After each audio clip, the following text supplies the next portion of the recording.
Qu'allez-vous faire de vos rameaux? Comprenez-vous bien le sens de ce geste si beau, si simple et si profond que vous allez poser en rentrant chez vous et en posant au-dessus de la porte de votre entrée ou sur le crucifix qui trône dans votre chambre ou dans votre salon, et aussi le geste que vous ferez en proposant un rameau à vos voisins, à tous ceux qui n'ont pas osé sortir, à tous ceux qui ne connaissent peut-être pas le plus profond du mystère de ces jours, mais ce signe peut être très fort. Comprenons bien ce que nous vivons et revenons à la scène que nous avons entendue tout à l'heure.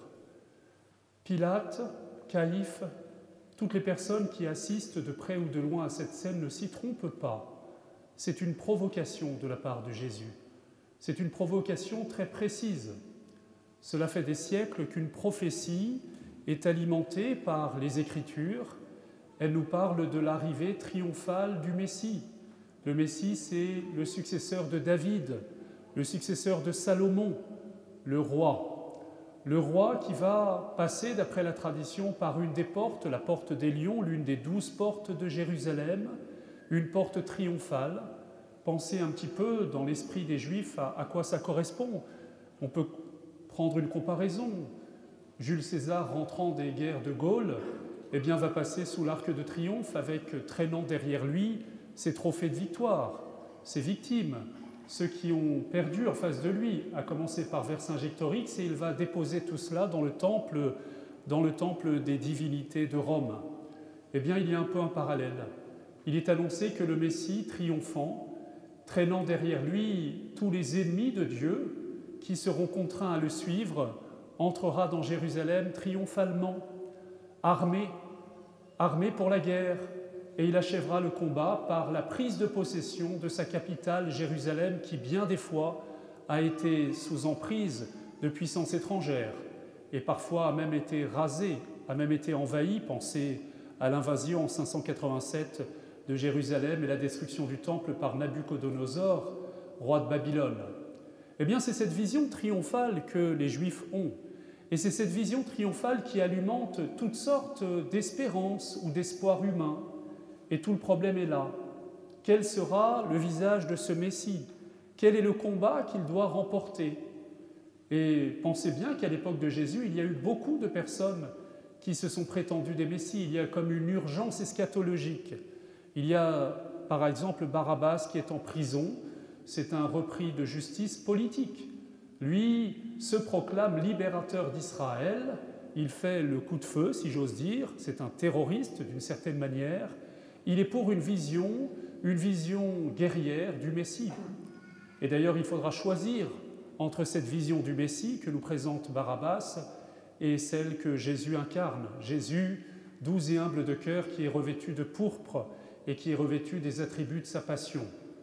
Vous savez ce que dit Benoît XVI.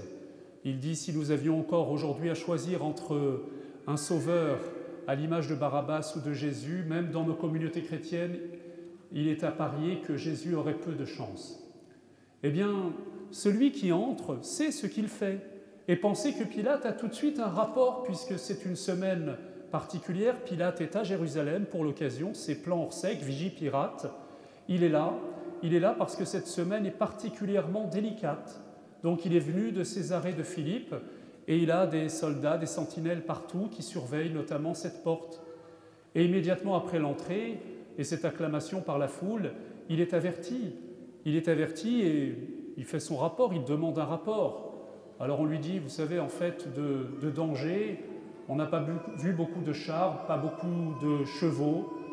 Un homme qui n'a pas l'air très dangereux, juché sur un petit ânon, et qui est entouré d'une foule d'hommes et de femmes très humbles. En réalité, tout ce qu'il y a de plus pauvre, tous les bras cassés de Galilée qui viennent ici. Alors, on le saura d'ailleurs, on le verra dans l'interrogatoire par Pilate de Jésus. Pilate se moque de lui. Il n'a pas tellement de raison de le craindre. C'est cette provocation que Jésus fait. Et lorsque la foule l'acclame, lui ouvre les portes, c'est Jérusalem qui ouvre les portes à son roi, qui donne les clés de la ville et qui dit « Toi et toi seul est notre roi. Il n'y a pas d'autre autorité qui règne sur nous.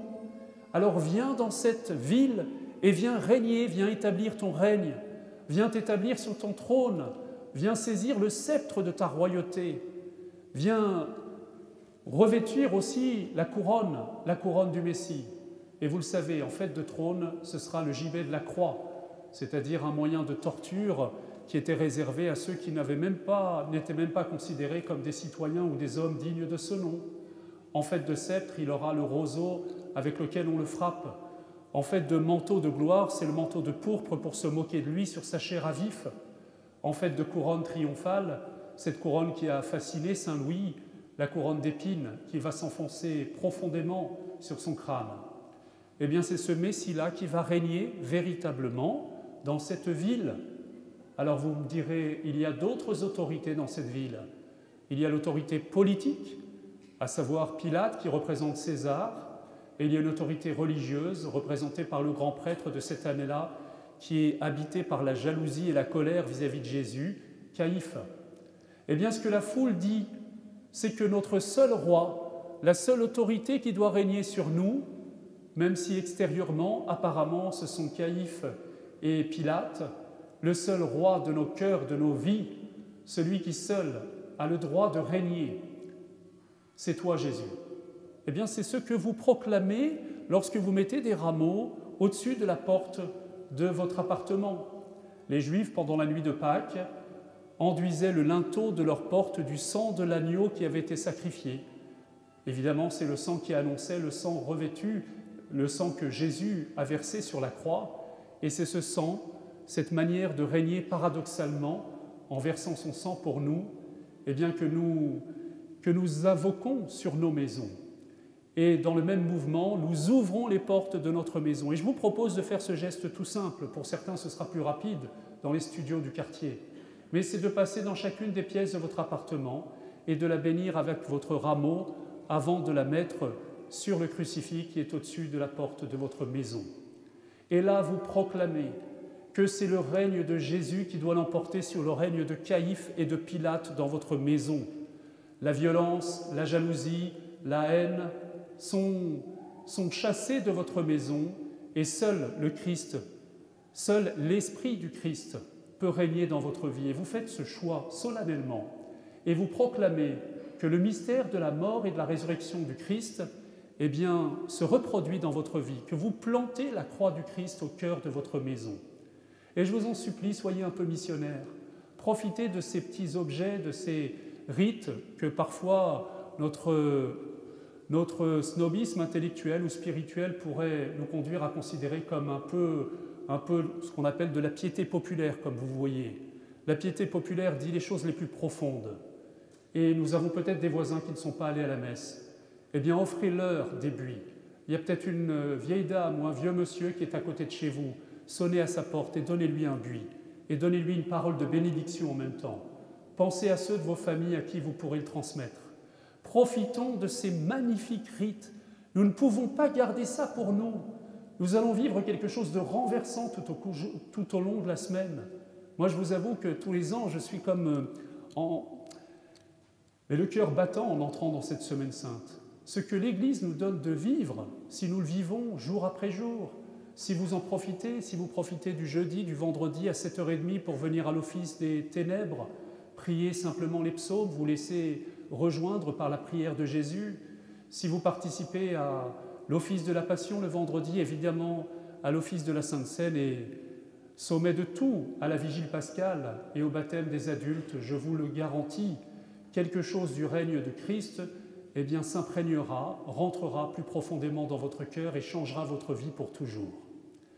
Voilà, je terminerai sur une petite énigme, et pour avoir la réponse à cette question, eh bien, il faudra revenir. Il faudra revenir dans la nuit de Pâques.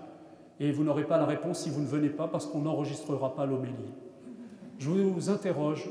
Tous les 3 ans, nous avons la Passion selon saint Marc, et nous aurons l'Évangile de la résurrection selon saint Marc. Vous avez entendu ce petit détail à Gethsémani au moment de l'arrestation de Jésus. Il est question d'un jeune homme qui était habillé d'un drap. On essaye de le retenir et il part tout nu et il se réfugie derrière les arbres. Il sera question de ce même jeune homme au matin de Pâques qui sera assis à côté du tombeau. Alors je vous pose la question, qui est ce jeune homme ? Qui est ce jeune homme? Amen.